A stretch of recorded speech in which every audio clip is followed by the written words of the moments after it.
Mirko Anželj, najprej iskrene čestitke, ker ste postali častni občan občine Trbovlje. Kaj vam pomeni ta naziv? Ja, res, sploh nisem pričakoval kaj takšnega. Mislim, da v Trbovljah niso dosti vedeli za mojo življenjsko pot in tokrat je bila pa gimnazija tista, ko je vse to sprožila.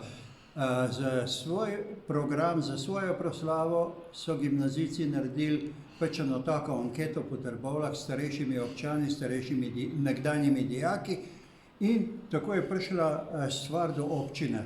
Kaj mi pomeni? Pomeni mi ogromno. Vse sem povedal v tem zahvalnem nagovoru, da se mi to niti sanjalo ni, da bi kdaj bil lahko deležen te časti. To je res taka čast, ko nisem mislil, da je kaj takšnega mogoče. Jaz sem vedel, da se dajejo ta priznanja, ampak jaz sploh nisem pričakoval, da bi lahko jaz bil tisti, ko tak priznanje dobi, ko je deležen takšnega priznanja.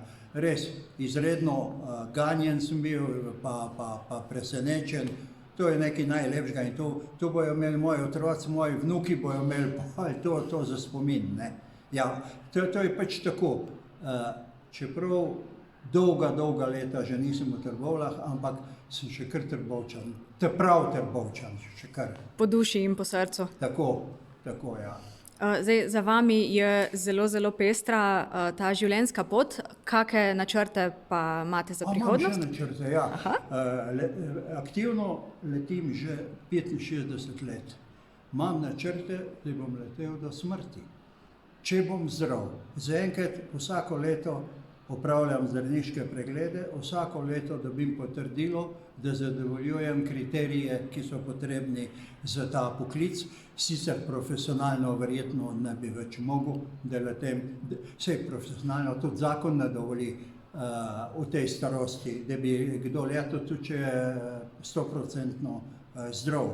Ampak imam namen, letim še reaktivna letala, izvajam akrobacije vsak dan, delam kot inštruktor, delam kot izpraševalec za mlade pilote, ki polagajo za licence, pa tako naprej.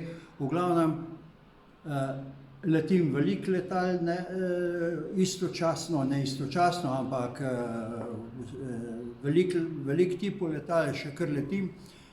In imam namen to, da še nadaljujem, do kraja. Dela vam še ne bo tako malo zmanjkalo? Ja, dela ne bo zmanjkalo, samo da zdravje ostane. Samo od tega je to odvisno. Ja.